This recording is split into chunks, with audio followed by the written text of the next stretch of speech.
आप देख रहे हैं उज्ज्वल हरियाणा न्यूज़। हर खबर आप तक। साथ ही उज्ज्वल हरियाणा न्यूज़ की टीम आज पहुंची थी जिला कुरुक्षेत्र के बाहरी गांव में, जहां पे हमारे बीच में मंच पर आसीन है माननीय श्री भगवती मंडल जी, जो कि यहाँ के सरपंच पद के भावी उम्मीदवार है और सरकार की सेवाओं देने के पश्चात इन्होंने गांव में सरपंच पद का अपना पद लड़ाने की कोशिश की है। तो देखते हैं आज इनसे बातचीत करते हैं कि इनके एजेंडे क्या है। भगवती जी, सबसे पहले आपको नमस्कार जी। नमस्कार सर, आपके चैनल का यहाँ पहुँचने पे बहुत बहुत धन्यवाद। सर एक बात बताइए, क्या मतलब कि लगा आपको कि भी मुझे राजनीति में आना चाहिए, गांव की जो है इन समस्याओं को दूर करने का आपने क्या एजेंडा लेकर के सोचा कि मैं गांव में सरपंच का इलेक्शन लड़ूं? सर ऐसा है कि मैंने बैंक में जॉब की है जी और मैं प्रबंधक के पद पर से रिटायर हुआ हूँ जी और मैं ये शुरू से बचपन से गांव में रह रहा हूँ जी और मुझे पता है कि यहाँ क्या क्या समस्याएं हैं। कभी किसी गली में पहुँच जाता था, वो समस्याएं अपनी बतलाते थे कि मेरी ये समस्याएं हैं, मेरी ये गली टूटी हुई है, मेरा ये पेंशन नहीं बनी है, या मेरी ये लोन नहीं हुआ, मेरे को हाउसिंग लोन नहीं मिला, मेरे को ये फैसिलिटी नहीं मिली सरकार से। तो मैं इसलिए सोचा कि क्योंकि मैंने गांव में ही रहना जाना पसंद किया है, क्योंकि बचपन से रह रहा हूँ तो मुझे गांव में रहने की ज़्यादा खुशी होती है इस बात की। तो मैं रिटायर हो चुका हूँ तो मैं सोच रहा हूँ कि अब गांव के लिए, गांव वालों के लिए कुछ ना कुछ किया जाए, उनकी समस्याएं सुनी जाएं और उनको दूर किया जाए। जब आप गांव में जाते हो, लोगों के बीच में बैठते हो, तो ऐसी कौन सी एक मेन समस्या है जो उभर करके सबसे ज़्यादा सामने आ रही है कि ये समस्या गांव में बहुत लोगों को घर कर रही है, वो समस्या बताइए जी। सर समस्याएं तो बहुत हैं, लेकिन जब हम जाते हैं तो समस्याएं तो इतनी हैं कि आप गिनते गिनते थक जाओगे। कहीं कोई नाला टूटा हुआ है, कहीं सड़क टूटी हुई है, कहीं लाइट नहीं है, तो कहीं पानी की समस्या है। पानी, क्योंकि हमारा जो गांव है थोड़ा ऊंचाई पे है, कभी पानी वहां पहुंचता नहीं है, तो कभी बिजली की समस्या आती है। तो इसलिए मैंने सोचा कि भाई गांव की थोड़ा समस्याओं को दूर किया जा सके। तो इस गांव में कितनी वोट है सर? हमारे यहाँ सर 3500 वोट हैं लगभग टोटल। जी। हाँ जी।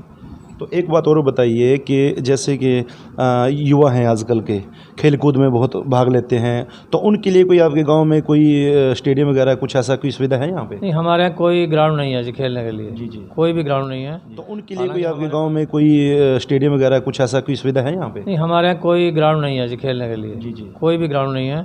हालांकि हमारे पास एग्रीकल्चर लैंड बहुत पड़ी है जी, लेकिन ग्राउंड वो दूर है अपने गांव से। नज़दीक कोई भी हमारे पास जगह नहीं है कि हम ग्राउंड बना सके बच्चों के लिए। तो मैं चाहता हूँ कि ग्राउंड भी हो के आसपास कोई बनाया जा सके, घूमने के लिए भी जाएं, सुबह शाम घूमने भी लोग और बच्चे भी खेल लें उसके अंदर। एक और चीज़ सामने आई थी कि हम पहले भी आपसे मिले थे, आपने कहा था कि आपका पुरजोर रहेगा नशे के ऊपर। युवा हैं जो वो नशे की तरफ ज़्यादा अग्रसर हो रहे हैं, तो उसके लिए आप क्या ठोस कदम उठाने की कोशिश करोगे अपने सरपंच पद में आने के बाद? सर कोशिश करूँगा उनको समझाया जाए किसी न किसी तरह, क्योंकि खेल कूद का जो माध्यम होता है वो युवाओं को नशे से दूर भगाने की कोशिश करता है। खेल कूद भी और साथ में थोड़ा बहुत रोज़गार मिले। मैं ये कहूँगा कि रोज़गार थोड़ा बहुत हो उनके पास, तो वो इस नशे से दूर रह सकते हैं वो। हाँ जी। तो एक बात और बताइए, क्योंकि अब मंडल साहब त्योहारों का समय है, दीपावली आ रही है, तो दीपावली पे आप अपनी जनता से क्या अपील करना चाहेंगे जी? सर मैं अपने गांव वासियों से निवेदन करूंगा जी, दिवाली मनाए बहुत खुशी से, कोई बात नहीं, खुशी से मनाए वो। मैं हाथ जोड़ के बेनती करता हूँ कि वो खुशी से मनाएं, लेकिन पटाखों का कम से कम प्रयोग करें ताकि प्रदूषण ना हो हमारे गांव में। हाँ जी। तो आपने गांव वालों से अपील भी की, तो एक बात और पूछना चाहूँगा, क्योंकि गांव में वार्ड कितने हैं? गांव में 15 वार्ड है जी। हाँ जी, 15 वार्ड हैं। हाँ जी। तो मतलब कि एक जरिए से काफ़ी बड़ा गांव, आपने अभी बताया कि 3,500 और 4,000 के पास वोटिंग वोट है। हाँ जी। तो एक चीज़ और बताइए कि आपके गांव में स्कूल कितने तक का है? स्कूल हमारे मिडिल तक का है जी। हाँ जी, क्योंकि शहर से सटता गाँव है। शहर से सटता गाँव है। यहाँ पर शहर में सारे स्कूल हैं जी। हाई सेकेंडरी है, कॉलेज है, यूनिवर्सिटी है, सभी है। तो आपका मोटिवेशन रहेगा कि गांव के अंदर एक खेल कूद के लिए एक स्टेडियम की व्यवस्था की जाए। तो आपके गांव में स्वास्थ्य केंद्र है कोई जी? हमारे गांव में स्वास्थ्य केंद्र नहीं है, लेकिन मैं सरकार से अपील करूंगा या मैं अपनी कोशिश करूंगा कि यहाँ स्वास्थ्य केंद्र हो। और एक और सबसे जब बड़ी डिमांड ये है कि ये हमारा किसान प्रधान देश है और किसान ज़्यादा हमारे यहाँ गांव में है, तो उनको यहाँ पर एक वेटरनरी हॉस्पिटल की बहुत आवश्यकता है जी। पशु चिकित्सालय जो है मैं चाहता हूँ कि उसके लिए थोड़ा ज़मीन दिलवाई जाए और थोड़ा यहाँ पर जो सेवाएं हैं डॉक्टर की, वेटरनरी डॉक्टर की, वो प्रदान की जाए। तो अंत में उज्जवल हरियाणा न्यूज़ के चैनल के माध्यम से आप अपने गाँव वाले से क्या अपील करेंगे अपने वोटिंग के लिए? मैं अपने गाँव वासियों से हाथ जोड़ के अपील करूँगा कि वो नशे की तरफ ज़्यादा अग्रसर हो रहे हैं, तो उसके लिए आप क्या ठोस कदम उठाने की कोशिश करोगे अपने सरपंच पद में आने के बाद? सर कोशिश करूँगा उनको समझाया जाए किसी न किसी तरह, क्योंकि खेल कूद का जो माध्यम होता है वो युवाओं को नशे से दूर भगाने की कोशिश करता है। खेल कूद भी और साथ में थोड़ा बहुत रोज़गार मिले। मैं ये कहूँगा कि रोज़गार थोड़ा बहुत हो उनके पास, तो वो इस नशे से दूर रह सकते हैं वो। हाँ जी। तो एक बात और बताइए, क्योंकि अब मंडल साहब त्योहारों का समय है, दीपावली आ रही है, तो दीपावली पे आप अपनी जनता से क्या अपील करना चाहेंगे जी? सर मैं अपने गाँव वासियों से निवेदन करूँगा जी, दिवाली मनाए बहुत खुशी से, कोई बात नहीं, खुशी से मनाए वो।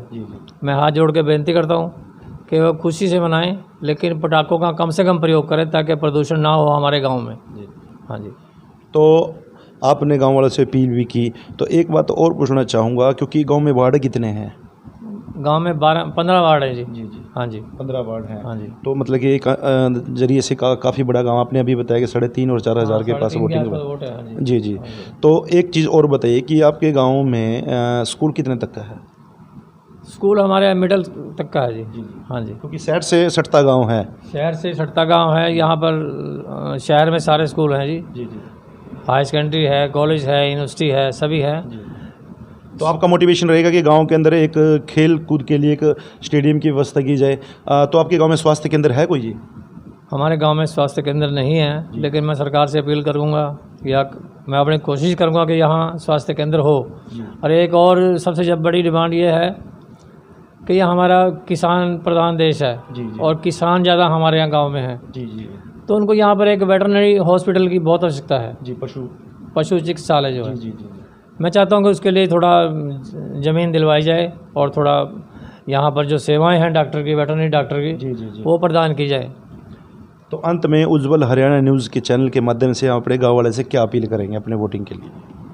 मैं अपने गाँव वासियों से हाथ जोड़ के अपील करूँगा कि वो मुझे अच्छी वोटों से जितवाएँ, ताकि मैं आपका जो है ना रुके हुए काम जो कई सालों से रुके हुए हैं, 2-3 साल से, वो पूरे हो सकें।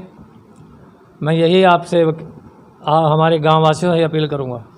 तो ये थे हमारे बीच में भगवती मंडल जी, जो कि गांव बाहरी से भावी सरपंच पद के उम्मीदवार हैं और एक कर्मठ इंसान हैं, क्योंकि ये एक हरियाणा गवर्नमेंट की सेवा से जो है रिटायर्ड हो चुके हैं और अब अपने गांव की सेवा करना चाहते हैं। तो हमारी उज्जवल हरियाणा न्यूज़ की तरफ से इनको भावी सरपंच होने की बहुत बहुत शुभकामनाएं।